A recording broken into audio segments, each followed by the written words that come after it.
Hello, everyone. Welcome, welcome. Thank you for joining in today.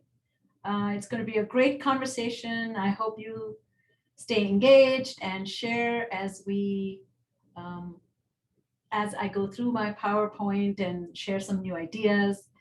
And those who are familiar with the topic of executive function and my work and have been in this webinar before, thank you. Welcome, welcome, and great to be in your company. Yes, very interesting topic, one of my favorite ones, and really wanted to kind of extend this concept of executive function and the larger picture of making an impact and what does that look like. I have some help, so to monitor, if you have any questions, feel free to share that in the Q&A or share in your chat as your ideas and as you reflect on what we are learning. So let's begin.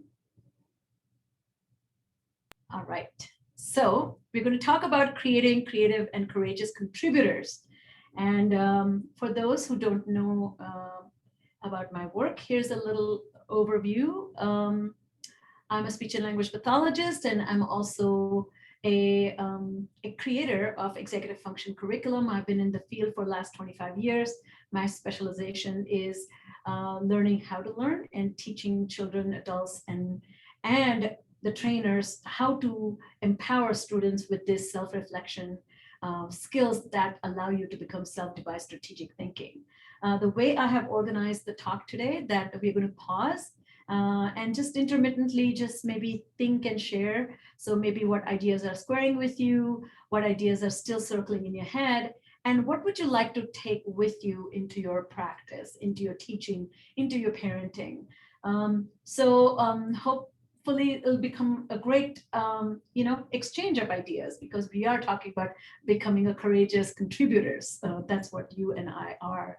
So let's begin with executive function. It's a set of mental skills used to manage our thoughts, our feelings, our behaviors, and is required to plan, organize, and execute to achieve goals. So the interesting thing, of course, is goals. Whose goals, right? So if you have a kid who you want to take that little kid who's 3 years old out to the playground, and the kid is refusing to wear a snow jacket, so now it's your goal to put the snow jacket on. It's not the kid's goal to put the snow jacket on.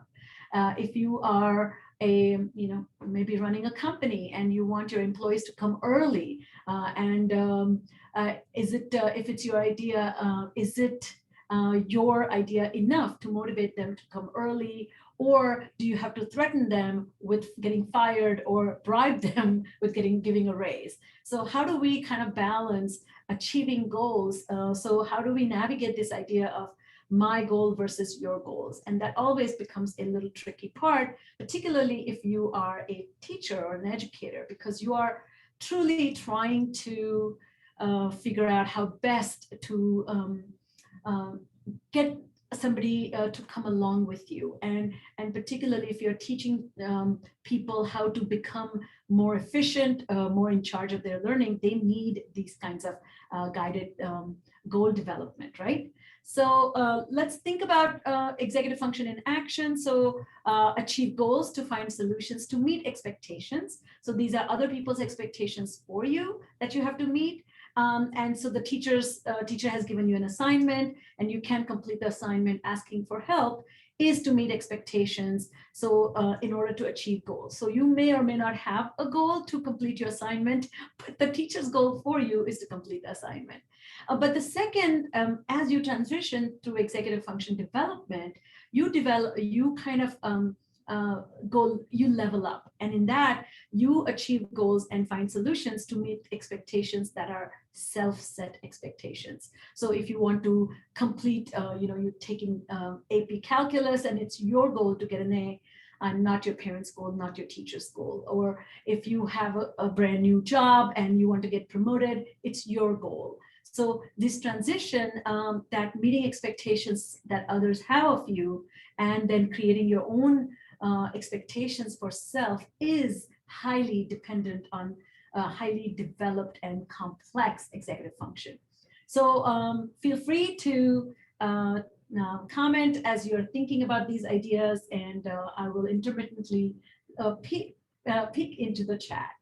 So this is just recent New York Times article. This came on Sunday, or maybe a couple of weeks, I'm not sure. But this is a plane crash in Amazon. A Brazilian pilot working for wildcat miners escaped death when his plane went down in a remote area, and he had to walk 36 days before being rescued. And I just want to quickly go back to this idea that goals set for by others. So it was his boss, his company had him carry this small plane, and he was doing his job. Now the self-set goal is to actually land this plane and also survive. So let's quickly look at the news. This is what the news said.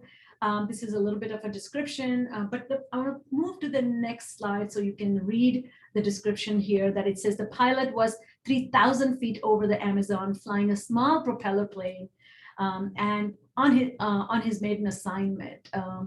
And as you can see, the lone engine cut out. That was the problem. So the executive function kicks in when you actually have to get off the autopilot. So flying a plane is not requiring, I mean, it is requiring executive function unless he's a novice person, he's new to flying, then you need intense executive function. But if you have some level of mastery, then you can hang back and the plane can be flown with much more ease. But the minute engine cuts out, you have to engage actively.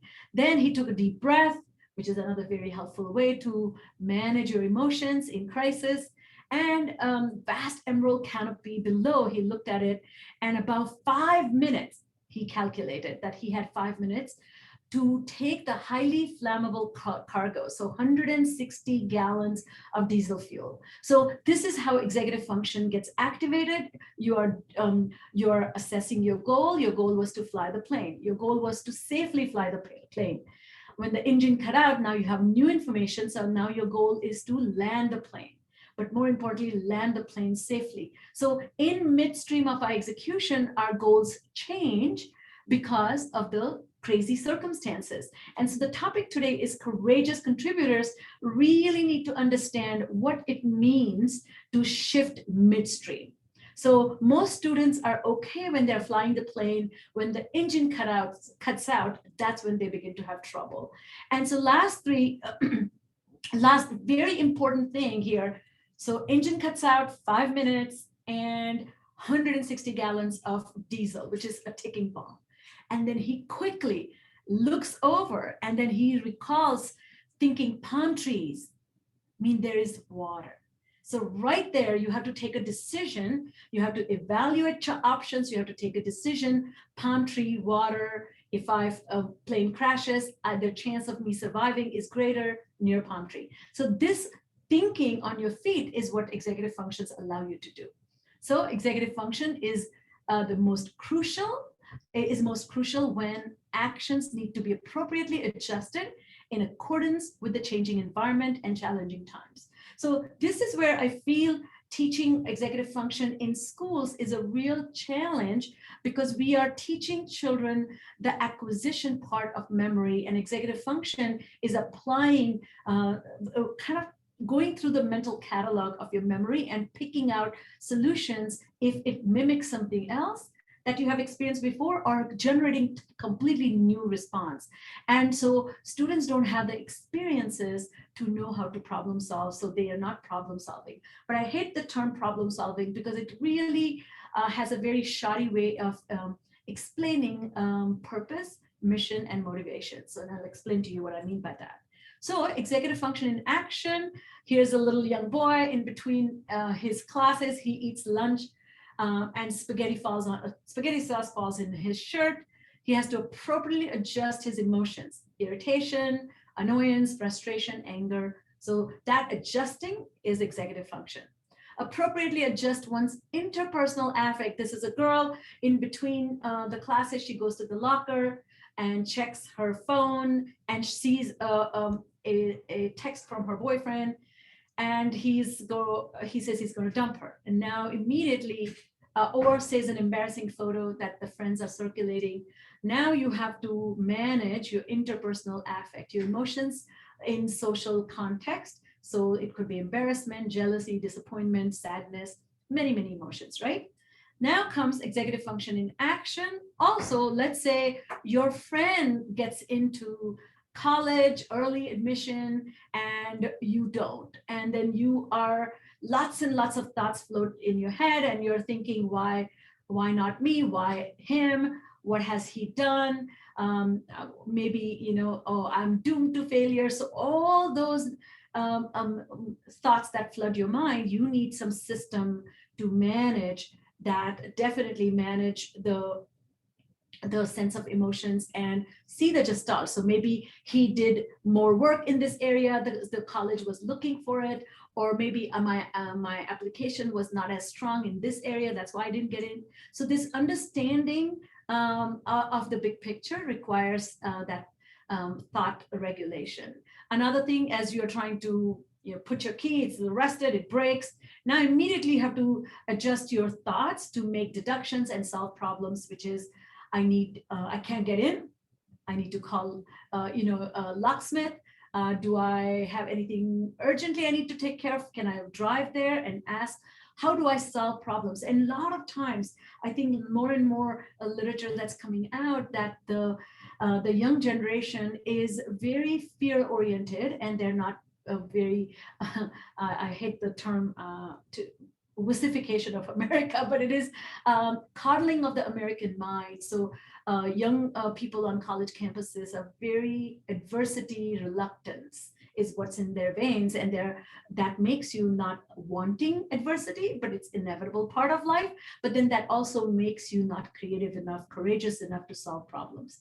So continuing with this thought that executive function includes, so I am now talking about much more higher order skills. These are related to higher order executive function, prefrontal cortex, and that's impulse control, long-term planning, remembering to remember, which also requires reminding yourself to remember by creating memory, kind of memory trigger. You need to create a plan, you need to rehearse, and then you need to execute at the time of execution.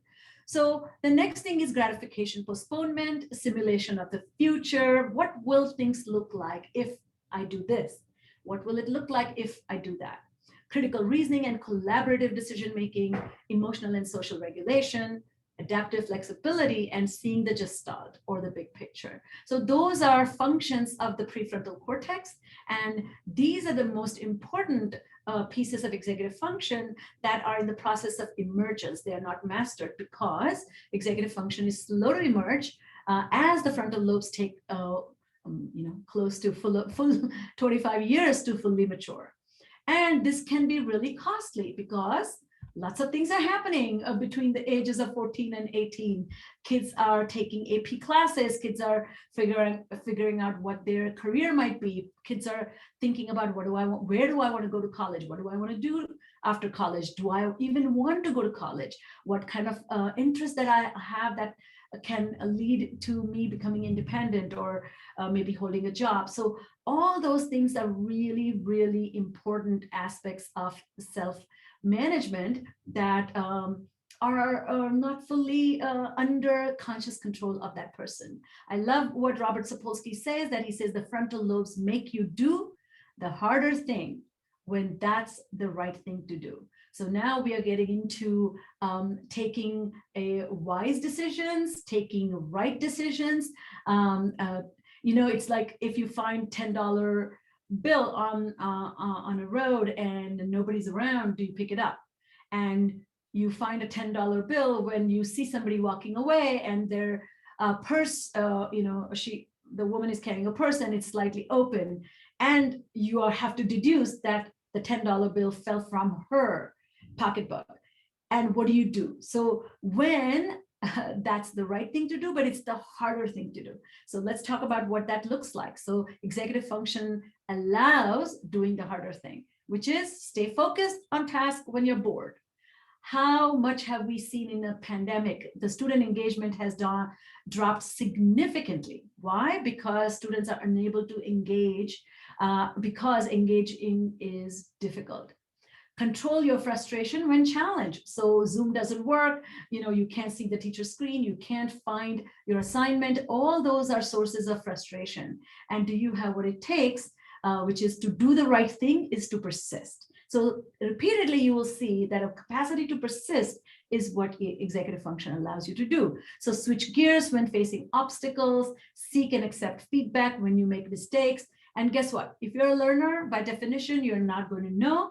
And by definition, since you don't know, you're going to get loads of advice. And then how many on this call know that getting people to have a buy-in, getting people to actually follow through with your recommendations is the hardest thing to do, because there's so much resistance. So less mature brain, greater the resistance, because there is a sense of agency. I want to do my way. And there's lack of maturity to understand complexity of a task. And when you see the marriage between the two, you see resistance. And that resistance can be a great source of conflict, interpersonal conflict. And so to me, my recommendation always is the best outcome of effective schooling is to empower students to understand how to collaborate, how to form relationships, meaningful relationships, so they know if and when I know where to go. And second thing is that capacity to persist. That capacity to persist is the solution for most outcomes, I guess. And become self-aware and advocate for self, and then maintain integrity under pressure. See, this maintaining integrity, you probably are familiar with lots of scandals, cheating scandals. We know the college admission scandals, that even parents could not maintain integrity under stress and pressure of trying to get their children in the best Ivy League education. So executive function as a skill set enable us to get things done by self, for self, and when matured, in an enlightened self-interest way and not a selfish way. And this is a really profound gift of the prefrontal cortex. This is what happens when you are mature. You understand that if I make progress, I can help others, and others making progress is not directly competing with me doing well. So this allows you to control your jealousy. It allows you to control your sense of competition. This allows you to control your sense of spite and revenge taking. So it's a really important maturation process. So morality and executive function. Executive function is the central component to humility, altruism, and even transcendence. And so as you can see, the components, a lot of research now is talking about this. Self-regulation improves. David DeSteno's work shows a lot of that when you express gratitude, your ability to understand complex life can allow you to see the relationship between benefit that can be secured or obtained by one, if shared, doesn't diminish, right? So caring, reflection, empathy, compassion, contentment, and fairness, all that is made possible with executive function. So I am going to pause here for a second and just want to see what ideas are squaring with you, what ideas are still circling in your head, and what would you be able to take with you as you think about your relationship with the work you do, your own executive function, your executive function of those you are teaching and empowering, and those who you're married to or work with. same issues, right? Any thoughts? Oh, hi, Kathy. So I'll pause for a second. Feel free to type and share.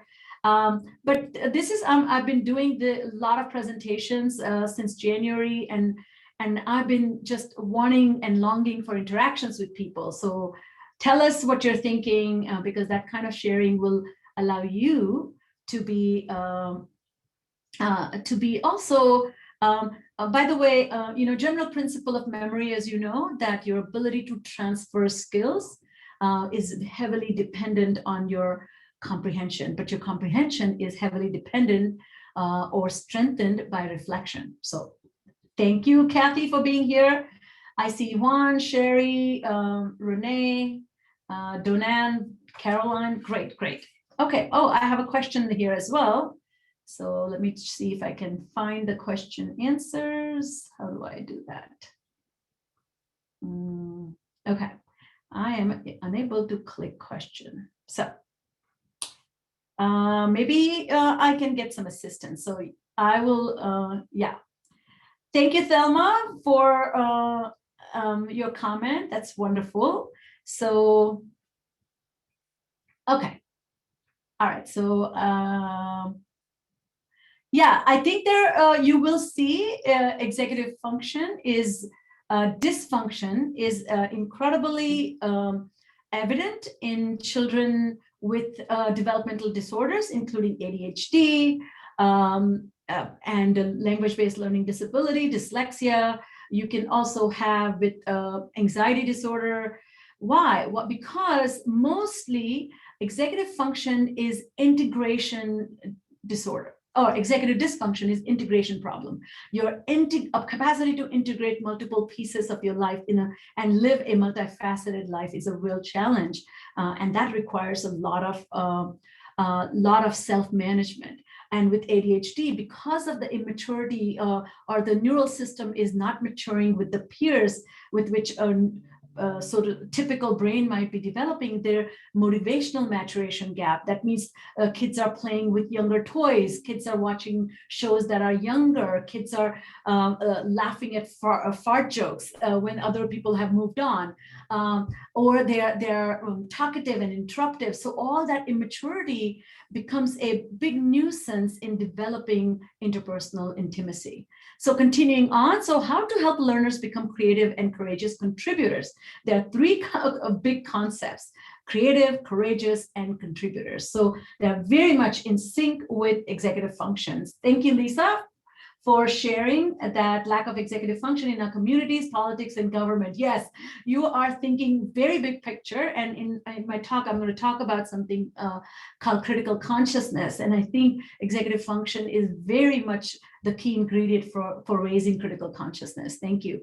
So let's continue. So during situations of uncertainty, well-developed executive function facilitates adaptive responses and innovative strategic thinking. And this is a really, really key point here. And the key point is uncertainty. And guess what we are in? We are in nothing but uncertainty. The pandemic has unveiled the severe disadvantages, psychological disadvantages of experiencing ongoing pandemic. And what is that? Fatigue, psychic numbing. Researchers, psychologists are talking about psychic numbing. We also know people are talking about increased weight gain. People are talking about a general apathy. That means having no regard for others' suffering. There's also more self-indulgent thoughts and actions, less helpfulness behaviors. So it's really important to talk about uncertainty. So let's review a few examples. I'm just going to show you some people and some common stories that we may have heard before, but that are quite inspiring. So in the face of uncertainty, courage in persistence is a key. So do you know Walt Disney, when he was trying to launch his Disneyland, he was rejected close to 301 times. Nobody was willing to give him the loan that he needed. And 301, that means he tried 301 times, 302 times, sorry. So this idea that where do you find the strength to persist? That is the courage and creativity. So the courage is to manage your psychological responses or emotions, and creativity is to problem solve. So I want to kind of share that. The next example is, let's see. Okay. All right, there we go. So Steve Sasson, he was a Kodak engineer, and he invented first digital camera in 1975. 1975. And what happened? The company CEOs or CFOs, they had no vision, they saw no need, and they rejected it. And then, of course, what became later, other camera companies came up with this digital camera idea, and Kodak was nowhere to be found. So this lack of imagination to understand, and this is one thing that I want to really talk to all the educators and leaders on this call, that we have students who come in all forms, shapes, sizes, and colors, and not two thinkers and learners are alike. And some are a little odd and weird and awkward and yet amazing. I was one of those students. What happens is our openness to accept somebody being unusual is a critical part of your own executive function skills, because only then you will make allowances for different learners. But if you have expectations and you want expectations to be met a certain way, make sure you are not rubbing against cognitive rigidity. Make sure you are not the one who is the CEO of Kodak who rejects Steve Sassen's idea, because sometimes the idea may be way too forward and advanced for the times. And so encouraging presence of ideas, and not all ideas need to be acted on, is a single source of creating courageous student body. A student body who's free and student body who's willing to think creatively. Not every idea will, there was some a creativity researcher I was listening to, and he was saying he had interviewed his students. This is a Stanford professor, and he said almost all of his students had this experience that when they were in free play, they were given feedback that made them not to want to do more, because they thought their product, their approach, their effort was shoddy, because that's the feedback they got. So there was a little young boy who was playing with Play-Doh, and he said, his friend came and said, "What are you doing?" He said, I'm making a horse. And that little girl said to the boy, "This doesn't look like a horse." So he threw the Play-Doh and never picked it up again. Now that is killing creativity, right? So there has to be balance. If it's a free, unstructured activity, we need to encourage children to engage, because that's where we gather courage. And this is a third example, which is Igor Stravinsky was actually a music composer. And he, Rite of Spring, it was one of his compositions, and it was its first performance in Paris, and it created 2 riots. First of all, I don't think that there was ever, the score was described as forbidden score. And along with that, there was dance movement that was also considered forbidden. So forbidden means there is this exposing somebody to this experience that is way out of line, way unimaginable. And your visceral reaction as an audience, they couldn't control it. They blamed the musician for having these, and of course, fast forward, it has become one of the most celebrated performances, right? So I think I'm just going to show you that, Stravinsky did not stop at the Rite of Spring. He continued, but failure is a commonplace. Another important thing I want to share here is those who are involved in empowering children must remind the children that failure is inevitable, and learning from failure should be intentionally sought. If you're not working with mistakes, then you're not really learning. You're only trying to perfect error, learning free of mistakes, and there's no such thing. All right, so let's continue. So just thinking, if you have any thoughts, share with me what you're thinking. As you are thinking about uncertainty and as you're thinking about novelty, imagine what might be the roadblocks in creative and courageous contributors. If we are giving feedback that ideas have value or ideas don't have value, we are actually going to make children hesitant to contribute. So we don't want that. We want courageous contributors and recognize within them and withstand one of the skills we need to really teach is how to endure feedback. And this is something, is a psychological process, cognitive process, and linguistic process. So all 3 sets of skills need to be there as well. So continuing on, let me see. Yes, okay. So empower learners with executive function competence to help generate ideas that are new and useful to handle uncertainty. So this is a very important tension that people who study creativity really have studied this, that new idea diverts from status quo and useful idea depends on status quo. So if you want courageous contributors, they need to manage this tension between new and useful. And in order to come up with something new and yet be useful, you have to let go of something that is working, but it may not be optimal. So just kind of think about, how is that tension palpable to you as you are teaching or as you are mentoring or raising children? Any thoughts there? Yes, I love, Thelma, you're saying that as teachers, we have to learn to couch feedback in encouraging terms so that kids' thinking doesn't shut down. That's very, very true. But we also want to teach them to receive feedback. So it is not sweet words and very muted feedback, as you're saying, Thelma. It has to be very crisp, clear, and encouraging feedback. That's a beautiful balance. And Juan, you're saying teaching students to respect other activities and work and perspectives, which is, rather than just getting used to praise, so valuable and so important. Thank you. Wonderful. Okay, so let's think about how to do it. This is my conceptual map. Okay, so when you talk about executive function, new and useful ideas, who is the beneficiary of such actions?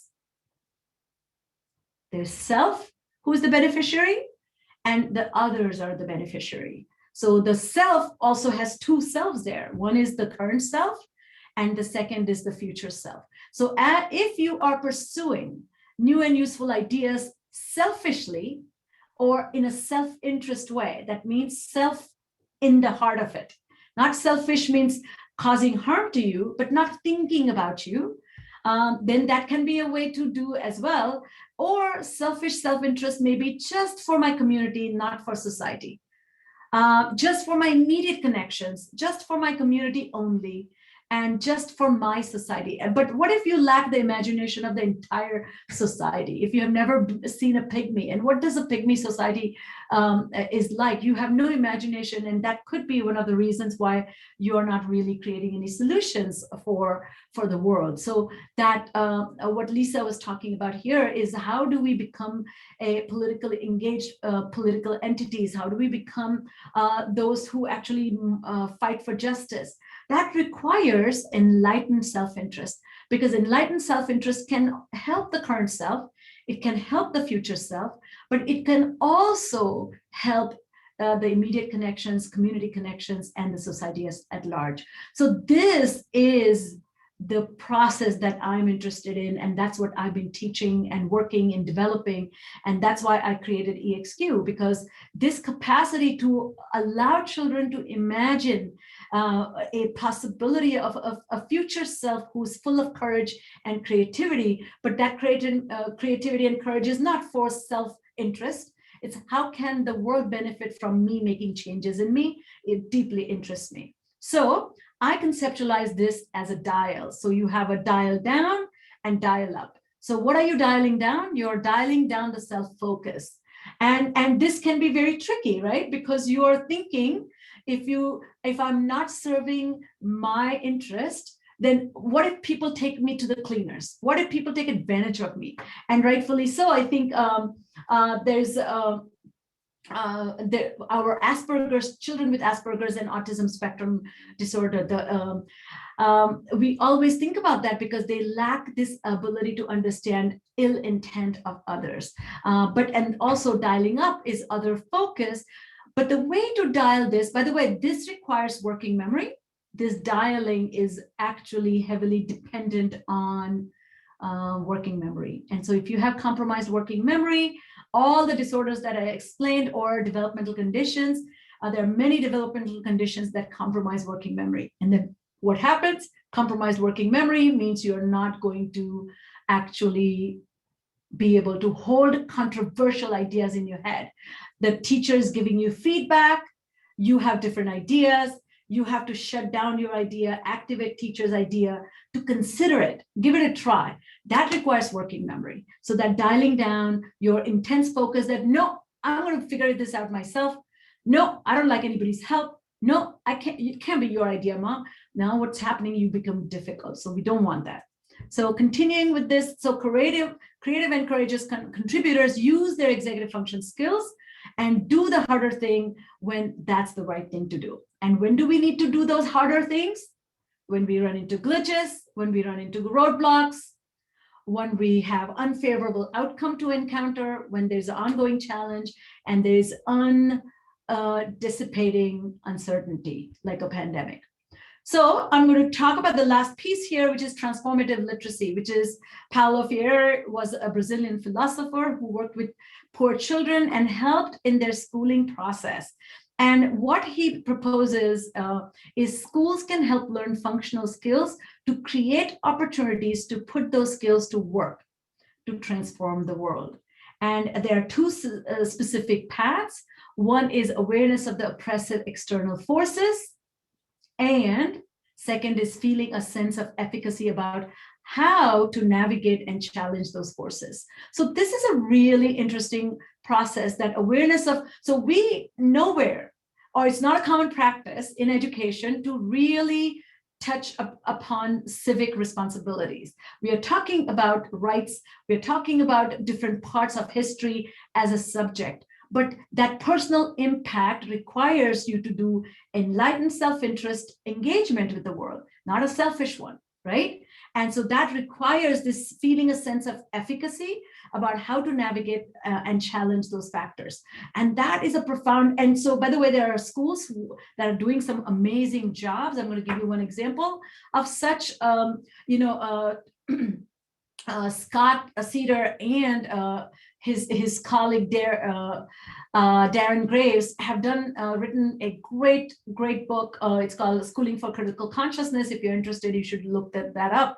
But one of the schools that they studied, they found that the students noticed that one of the European countries had created a travel ban. This is a suburbs of Boston, so Massachusetts, and they had a ban in that neighborhood in which school was located because it was deemed dangerous. Now, you know, the dangerous, the unspoken word there is, it was highly diverse. So there was a minority, prevalence of minority, and second thing was poverty. And so the embedded messaging there is people of color, stay away. If you're a foreigner, if you come to Boston, don't go in that neighborhood. So the school organized the opportunity for children to both do the research about how they came to these conclusions. And then the students physically went to the council and met with the consulate general and had an engaged discussion and explained the economic conditions of that neighborhood. That is called transformative literacy. So we want our citizens, children, to become the citizens, global citizens, to transform that. So how to do that requires a specialized curriculum approach. So students with strong executive function create a culture of collaboration, cooperation, and they become creative contributors for the shared community because they have mastered the art to sustain attention, engagement, and do that effortlessly. They learn to form goals, they create plans, they follow through with intentions. Students find it easier to meet expectations and complete work in a given time frame. They're willing to analyze mistakes, they receive feedback, and then their future execution is dependent on that data, those data points. And finally, they build a perspective, taking skills which enable them to be resilient and reciprocal. So we're going to pause here for a second, which will give me a second to look at some of the comments here. Thank you, Ritu. I see you have a question. How do we understand executive function in adults that are part of our society? Can you apply similar techniques for everyday functioning? Absolutely, yes. And normal for normal seeming adults. So I just want to kind of make sure that everybody understands that executive function is a trajectory.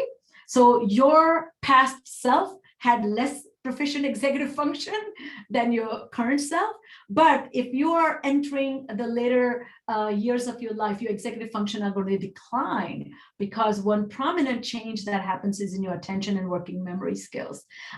But what aging population can compensate is a large deck experiences. So your experiences is your Rolodex that you can look through to generalize from one tiny experience to a larger context. So that seeing the forest for the trees is a very, very highly skilled and mature brain. Younger brain has great capacity, working memory capacity, but they may not have a life experiences to quickly problem solve. So yes, these skills are applicable to and ubiquitous to human condition. Now, the point that you are asking, Ritu, about can this can we apply this to all aspects of society? So there are some complications there because there is something called cognitive distortions. So I'm talking about cognitive critical thinking, and there's cognitive distortions, that our capacity to self-reflect hinges upon our capacity to access our thinking. And what if we don't have access to all the ways we think, which is our implicit bias, our personal blind spots, our heavy tendency to favor our people, whatever the in-group that we are belonging to. So those are the things, but the key is self-reflection. And I'll talk about that in a second. Okay, continuing on. So let's continue to share the screen. Thank you for being so fabulously engaged. Keep sharing, keep talking with me. Leave a comment. Would love to know what you're thinking. All right. So let's come to the last part, the blueprint to transform our students into courageous contributors. So I conceptualize it in three-way process. So one is, when you're on a plane, if you can't fly, at least put your mask first and help somebody to put the mask. So the act of putting the mask, when the mask is given to you, is the very primitive form of helping. So helpfulness and receiving help are two strong executive function skills that need to be taught before you teach anything else in executive function domain. So help seeking and collaborativeness in receiving help is the first skill. Second is then goal is to become your own pilot. Not just sit in the back and wait when put your oxygen on when the plane goes down. No. Become in charge. So build self-efficacy skills. And the third is promote motivational maturation. So once you're a pilot, then you can be a pilot who goes on rescue missions, not just commercial flight where you get paid for. So this transcendence, that you're simply there, leeching off of life, enjoying and not thinking and reflecting, is one way. Then go and get skills, become efficient, build your self-efficacy skills, think, reflect, and correct your own mistakes. And then third is become a contributor to the larger society by saying, what skills do I already have? What skills the society needs? And can I be less selfish and self-indulgent and more other oriented? So teach executive function as a curriculum. Don't wait for incidental executive function development. That is never going to work out. So why curriculum? One, you get a chance through a curriculum to introduce the concepts of executive function. As I talked about, adaptive flexibility. Every child who's a learner needs to understand what adaptive flexibility is. Every child needs to understand simulation. The brain, your prefrontal cortex, is the most amazing simulator. And you have heard of flight simulation, right? But this executive function through your brain's capacity to simulate the future, if I do it this way, this will happen. If I do it that way, that will happen, is really critical for self-management. Second, why curriculum? Have students build skills through exercise-based learning. Most often, we are giving exercise in content, right? But how about exercising the process of management, so let's say organizing a skill can only be mastered when you are given an assignment. So you are doing a research on some topic and you have downloaded 4 articles, you have to take notes, you have to organize your notes, right? That's typically how we think. But organizing at a cognitive level is a very complex categorization skills. And categorization skills is seeing patterns in information. And that requires building your working memory, and it requires you to having this incredible laser vision to see patterns in information. What if you taught that as game-based thinking? And lastly, intentionally help students discover and utilize tools and strategies. So as I was saying, it is not adequate that the teachers and parents come up with strategies, but the students are never taught how to benefit from strategies. There's going to be a gap. I cannot tell you that I talk nationally and internationally to parents, and to educators, and I train the educators. And one of the things that constantly comes up is we have an amazing resource room. I offer extra help. I always come in early. I'll go late. My students don't show up. Why? Because they have never been taught how to seek the help that they're being given. So let me quickly give you an overview of executive function training as ExQ. This is a curriculum that I have designed. It is a 100% digital platform designed to directly deliver a curriculum. And again, my personal experience, last 25 years of knowledge and experience is that you need time to develop skills. You cannot learn them by thumbing through a book. This is not a reading exercise. This is learning to reflect, learning to apply skill. And application must be done in novel circumstances. Circumstances you have never experienced before, and circumstances where you have no practice. These are two critical elements, and the circumstances that induce uncertainty. So circumstances that induce uncertainty is a great, remarkable feature of executive function curriculum. So there are 6 key features that every curriculum should have, which ExQ as a curriculum has. 1, it helps identify personal strengths and challenges, sets transformable goals and help devise a plan. Third, helps students in engaging error analysis. In ExQ, we have 10 types of errors. So task-related efficacy. Efficacy means knowing what's being asked, knowing how good your effort is, and being able to predict how successful you will be. That's called self-efficacy skills.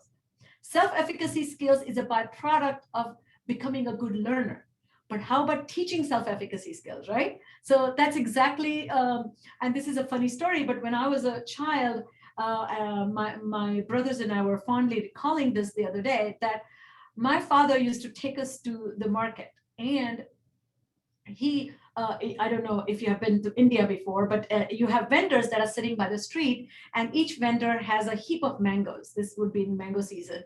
And he would walk us through every vendor to be able to judge how ripe the mangoes were with your eyes.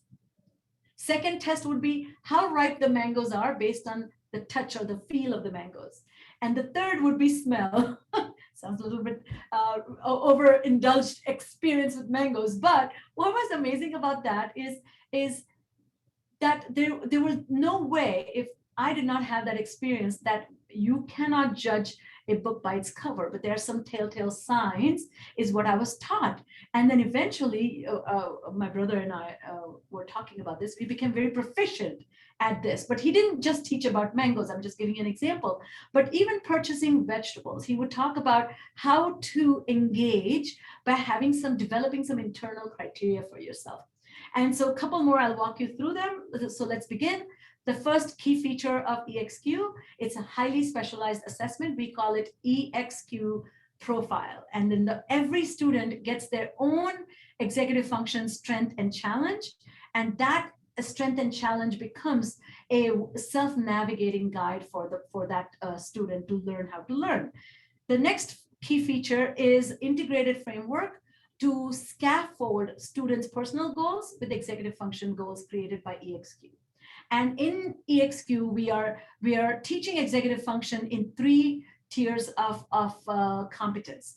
So the fundamental executive function skills are how to focus, how to manage working memory, and how to exercise mental flexibility. The intermediate proficiency that comes when you master organization and planning skills, problem-solving skills, and prospective memory skills, which is reminding yourself to remember. But the advanced executive function skills is called metacognition. That means your capacity to reflect on your own skill set, your own understanding as a third person, requires incredible cognitive maturity. So ExQ organizes the entire training in tiers like this. The third part, the third key feature is with task and error analysis, students courageously learn to strategize from executionary mistakes. So the past mistakes are really critical. So in ExQ, for example, students not only play games, but they also watch videos of other students having made mistakes and critiquing those as if you are a tennis court coach and you are watching, or you're a football coach and watching the post-game analysis. This capacity, by the way, in executive function field, we call that cool executive function. That means when you are doing, you're intense, focused, your emotions may be high, but when you look and comment on somebody else, you're activating different set of skills that are called cool executive function. That means your capacity to deduce is much sharper, your capacity to give advice is much sharper, but guess what? The advice giver is you and advice given is to you. So that really helps. The fourth feature is ExQ encourages students to predict, self-reflect, reassess, and reengage. As I said, one of the most key feature of executive function is to reengage. Giving up or a task persistence is the highest quality, by the way, that is shown and proven to be most effective in self-management. The next thing is help foster growth mindset to help students believe that things will improve with effort. And for that, students are exclusively given opportunity to encounter growth mindsets, understand the neuroscience of growth mindset, and incorporate growth mindset strategies in execution, not just in ExQ, but also outside. And the last feature is that students learn self-devised strategic thinking. So the aim of successful education is to empower students to leave with this notion that this is who I am, this is what I'm good at, this is something I don't know how to do, this is I know who to ask, and this is I know how to change my ways so that future me benefits from this. And the future me is also in service of self and the service of others. So it is not selfish future me. So as we come to an end here, the students with well-developed executive function skills are able to do this. So look around, tap into your spouses, your children, your bosses, and your colleagues and see what level of their executive function skills are. Are they pausing often? Are they asking themselves, how well did I understand my expectations? They reflect on their performance and results. They form connections between knowing and doing. So it's not all about I know, but I'm not doing it. I know it, but I don't do it. I should set an alarm, but I don't. I should say please and thank you, but I don't. Well, there's a gap in executive function. Then keep checking in with themselves to figure out their approach, their performance outcomes, and their errors. And really, this is the courage that I'm talking about, being bold and being confident to look at your mistakes with great optimism and not as a loser. You're not a loser if you make mistakes. In fact, to me, mistake is a fantastic sign that a deliberate learning is going on. And then welcome and accept feedback, willingly receive help, and courageously collaborate to lift the world. So I'm going to pause here and I'm going to turn off, and I would love to hear some of your thoughts here as we have shared. If you would need to reach me, you can reach me here, and then I'm happy to take a few questions at this point. We do have 7 minutes. So what did you think? What thoughts are going through your head?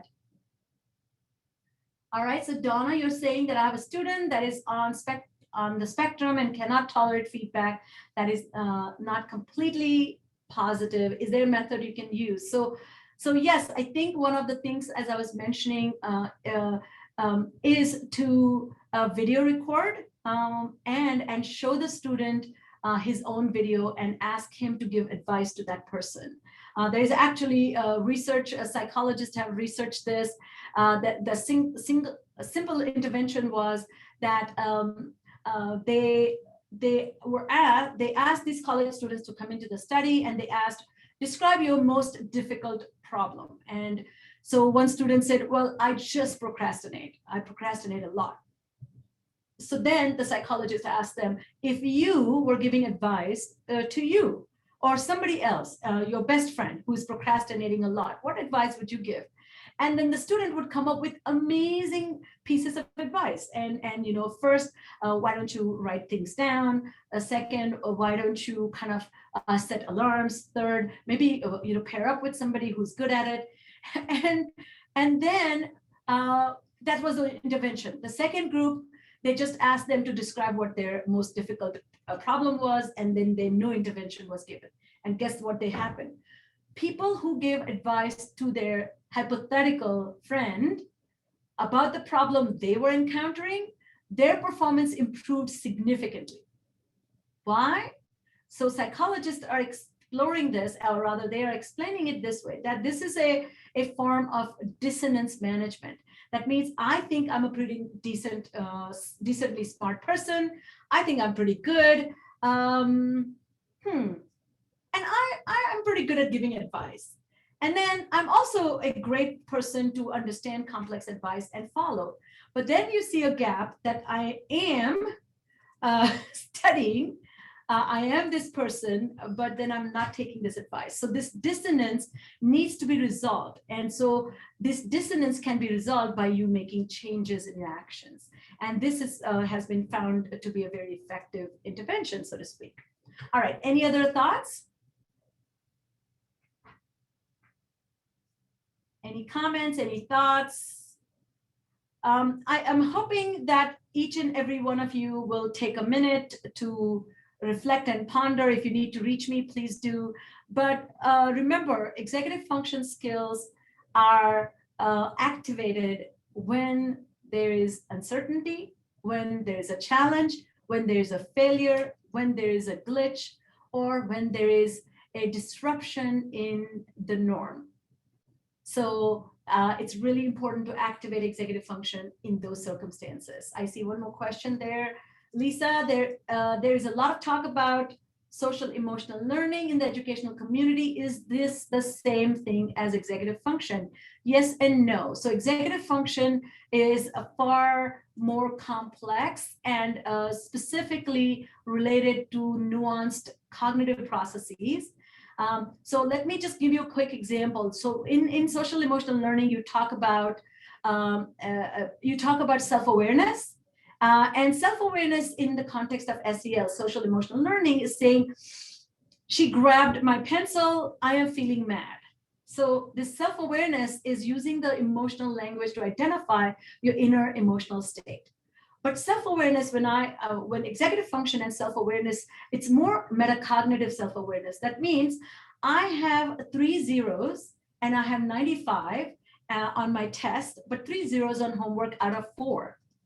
That self-awareness, because there's no emotion that's getting invoked, nothing is wrong with you, so you're not saying like I'm disappointed, but that self-awareness is saying, why do I have 3 zeros out of 4, but I'm able to get 95 on a test? And those conclusions require higher order critical reasoning, problem solving, and inductive and deductive reasoning skills. And that is not being talked about in social emotional learning.